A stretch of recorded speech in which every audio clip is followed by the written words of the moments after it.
Siin käib palju laste ekskursioone ja Linnus on sellepärast väga suurepärane koht, et siin saab tohutult ronida ja joosta ja üles torni alla külbisse.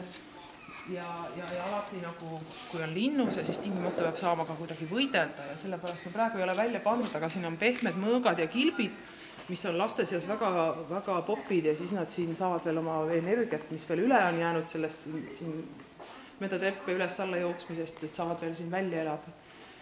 Ja siis see laev, siin me teeme trepi ka see aasta.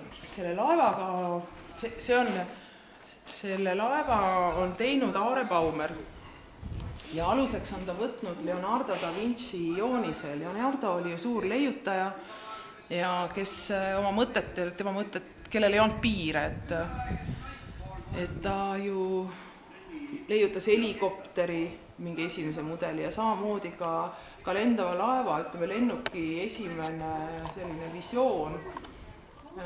Selle pani siis paberile Leonardo da Vinci. Ja siis selle joonise järgi ongi siis Aare Baumer teinud siia selle laeva. Tegelikult oli see laev Energiakeskuses. Siin on silt ka, ma siin kattinud. Selline uue sildi. Et see oli Energiakeskuses väljas, aga seal Energiakeskusel seal tulid uued eksponaadid peale, seda polnud enam vaja ja meie Aare Baumer pakkus ja siis me võtsime ta lahkelt vastu. Et ta nüüd kunagi varem siin seda lendavat laeva ei ole olnud, aga keskajal seda ka ei olnud, aga see oli ka keskaja lõpp tegelikult vara uus aeg, kui Leonardo da Vinci elas, et juba siis mõeldi sellistele asjadele, et saaks lennata. Aga nüüd me läheme viimasesse kohta ja see on siis hospital. See oli meil vaba, et selle torni alumised ruumid, mis on eraldi sissepääsuga. Ja need olid tühjad, mõtlesime, et need tuleb kindlasti kaavada, aga siia peaks ka midagi tegema. Ja kuna see alkeemia teema puhul tuli ka see meditsiini teema sisse ja nüüd see nagu väga huvitav meditsiin on ikkagi läbi aegade, need stendid lähevad üles. Siin ukse peale on läbi aegade oluline on, sest inimesed on alati abi vajanud. Ja on vaja ju ravida ja jäädakse vanaks ja siis me tegime hospidali ruumid siia. Praegu ma panin suvalised naelad siia, tegelikult on nad kinni panemata, need tulid täna trükikojast. Ja siin me siis tutvustame mõningaid selliseid olulisemaid teemasid keskaja ravi juures. Et üks oluline ravivõte oli aadri laskmine erinevate hädade puhul, tule loe. Erinevate hädade puhul siis lasti verd. Näed, otsmikus, silma ja peavalu korral, meelekohal, kui on külmavärinad ja kurtus, põsest, kui on vesised silmad ja mälu vajab värskendamist, hambavalu, liigesevalu, maksa, rinna, kopsuvedad, hingamisraskused, kõhuvalu, peavalud, kusepõievalu, igasuguste haiguste puhul, kui tõmmati, aga veen katki ja lasti verd. Ja aadri laskmine tegelikult oli ka veel ju 19. sajandil üks olulisi ravivõtteid, kui loed Madame Bovary'd, siis tema vetetud abikaasa käis ju pidevalt, see maaarst käis ju pidevalt jälle aadrit laskmas kuskil. Nii et see on nagu, ja tänapäeval tegelikult on ka oluline, et näiteks kui sa käid verd andmas, oled doonor, et see on ju organismile väga kasulik, et kui sa mingi osa verest lahti saad, et siis saavad tekkida uued verelibled. Nüüd selles mõttes see ei olnud vale, meil on siin skutt on kõik tal peale tõmmatud ja aga meil on siin on nagu veel tegemata, siin on värvil üle tegema, kus ta see veri tilgub. Ja siia tuleb meile, need tekstid on puudu, siia tuleb selline palvenurk. Siia tuleb üks 15. sajandi palve, ravipalve tuleb siia üles ja siis tuleb siia üles ka veel maagiline ruut, et mis tuli kirja panna ja paberi peale ja siis ära süüa ja siis see pidi aitama ka tervisehädade korral. Ja siia tulevad kuumraud, me kuumaks ei tee, et kuuma rauda pandi kui haava peale, et see pidi siis nagu selle ära kõrvetama ääred ja ära ehmatama haava ja vere kinni panema. Ja teine oluline asi oli, millega haava puhastati keskajal, oli kuumõli. Et kui mõelda, et kuidas nad ära ei mädane, ilmselt väga paljud, kellel need võimalused olid panna kuuma rauda või kuuma õli haava peale, et ka nagu veremürgitusse ära surid, aga nii need tollal olid. Ja siin on lihtsalt üks huvitav leid, üks keskaegne tekst, ühe arsti dialoog surmaga. Ma ei hakka seda ette lõga. Ja üks huvitav teema on, kuidas haigusi diagnoositi. No nagu praegugi tegelikult käiakse uriiniproovi andmas, eks ole, et uriini järgi saab igasuguseid asju selgest. Tollal oli ka, näed, ja me paneme siia ka uriini, me küll uriini ei pane, me paneme nagu, siin on tume lahja, kui ma loen sulle mõned. Kui uriin on tume, paks ja tihe, siis tähendab surma. Kui uriin on läbipaistev ja sees on palju mulle, siis on haigus kopsus. Kui uriin on läbipaistev ja paks, siis on haigus maksas. Kui uriin on valge ja põhjas on punakas sade, tähendab see, et põhis on haige. Näed, siin on väga palju võimalusi. Ja kuidas see käis, et esiteks peab uurima uriini 2 klaasis. Esimene klaas tuleb täita öösel, teine hommikul. Neid kolbe peab soendama, sisse hingata ka seal juures ei tohi. Järgnevalt tuleb uriin seisma panna. Sademe järgi saab öelda, mis haigusega on tegemist. Ja siis oli ka veeni järgi. Arst peab võtma haige käe ja katsuma pulssi välimise sõrme juurest. Ja siis ongi, et pulss võib olla kas kiire, aeglane, lühike, pingul, äge, täpne, külm või soe. No need tarkused siin on võetud kõik ühe keskaja Tallinna arsti käsiraamatust.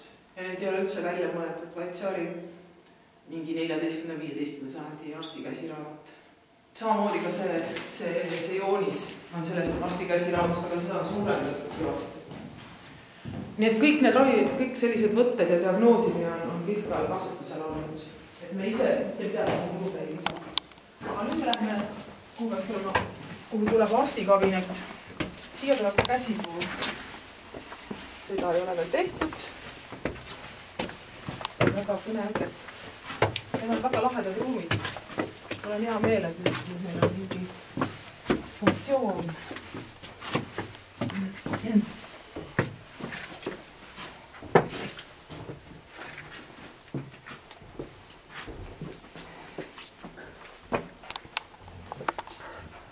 Näed, siin on meil ka arst. Saavad siis tertsele. Pajastal veel ei kee mingi rohi, aga me paneme sinna. Ja siin ruumis siis... See on siis peaks olema teoreetiliselt arstikabinet. Tahaks ta nägu meidki, ma olen poisikese näoga tegelikult. Tahad näha teda vähem? Siike poiss. Et siin me oleme pannud keskaegsed õpetasin, ma panin ka suvalistesse kohtadesse, panin praegu naera, mida kinnitamata, need just tulid. Et üks teema, mille me sisse toome, on katk. Teen katku maski eelmine aasta oli laboratooriumis. Et katkuks nimetati selliseid nakkushaigused, alati nad, üldnimetus oli katk, et praegu on ka grippi erinevad vormid, eks ole, aga tollal, kui haigus kiiresti maha võttis, siis nimetati katkuks, aga eraldi oli muidugi muhkat, kus tekkisid muhud peale, mida lahti lõigati. Ja üks huvitav asi oli sellest ajast, mida kasutati, on katkumask. Et kui arst läks haige juurde, siis ta pani selle pähe. Ja mitte sellepärast, et seda haiget kollitada, vaid sellepärast, et siia noka sisse pani ta küüslauku, mis oli juba tollal kõige enam levinud selline desinfitseeriv aine, pani küüslauku ja mingeid muid aineid, pani selle pähe ja siis see õhk, mida ta siis seal sisse hingas haige juures, neid batsille, et see küüslauk aitas seda õhku puhastada. Et see oli nagu selle katkumaski mõte. Ja siin on siis, siin me alles ehitame neid põnevaks, aga siin on siis keskaegsed õpetused. Aga katku kohta, äkki ma loen ette või, on sul aega või? Nii peab hoiduma katkust. Kõige parem on, kui sageli pihil käia. Hoiduda nakkuskolletest, vältida sooja niisket lõunatuult, tallidest ja köökidest tulevat lehka. Värsket ja hapukapsast. Aknaid avada ainult põhja poolt ja sedagi kuiva külma ilmaga. Kütmiseks on sobivad ainult kuivad puud. Kasulik on ruume suitsutada kadakate, loorberite või koirohuga ning seda suitsuga sisse hingata. Oluline on dieet. Hommikul olgu toit keedetud, õhtul praetud. Ei soovitata veis- ja kitsepiima, soovitaval juua mandlipiima. Nii edasi. Aga siin on üks huvitav, näiteks Siberikatk on ka eraldi haigusena. Sisse võtta oksevahendeid, asetada villile elusalt nülitud ja pooleks lõigatud kärnkond. Aga üks, mille puhul nagu, ma ei tea, kas üldse keegi ellu jäi, lihtne vahend hullunud või väga ärritatud loomade hammustuste kurbade tagajärgede vastu. Haavale kohe peale raputada mulda, liiva või tubakat, et süljekiht sellesse imbuks. Järgmisel päeval haavale asetada salvi õlleäädikast ja võist ning sama ravimit ka 4 korda päevas 5 supi lusika kaupa sisse võtta. Kui veel ohtralt juua äädikat, õlut ja lahjendatud veini ning loobuda lihast ja kangetest jookidest, olevat paranemine garanteeritud 9 päeva jooksul. Aga siis veel, eeltingimuseks oli, et kannatanu ei tohi muretsema hakata, erutuda või raevutseda, mis võivad mõjuda surmavalt. Nii et lõpus on nagu öeldud, et väga naljakas. Mis mulle endale muidugi meeldib, et see on ka huvitav, et näiteks keskaegne õpetusmoon, et juba siis tehti oopiumit. On 3 liigid, üks valgete õitega, teine punaste õitega ja 3 savikate õitega. Nendest 3 omab kõige rohkem tähtsust valge, millest saadakse kõige paremat oopiumi. Ja oopiumiõpetus on ka, seda saab teha, kui taim on küllaldaselt värske, moon tuleb lõikuda ja sealt tuleb välja ajada mahla ja piima. Seda tuleb seista lasta, see on hea igat liiki ravimite jaoks. No, siin on veel pikalt. Ja siis nurmenaks on hästi naljakas, hullumeelsuse vastu. Kui halvad mahlad inimese peast röövivad temalt mõistuse, tuleb asetada taim paljaks raseeritud pealaele ja rinnale. Et jah,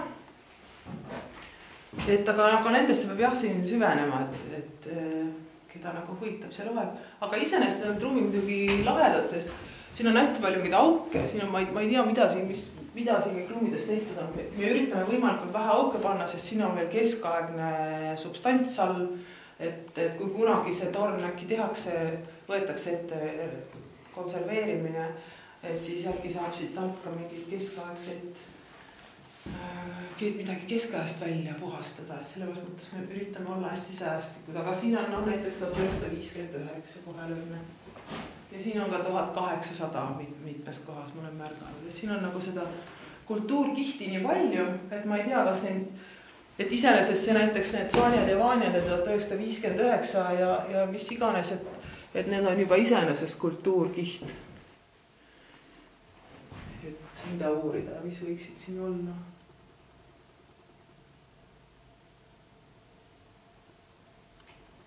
Aga jah, need torniruumid olid ilmselt tahti ja inimesed lihtsalt käisid siin. Ei olnud siukest kapitalismi praegu, et pileti just.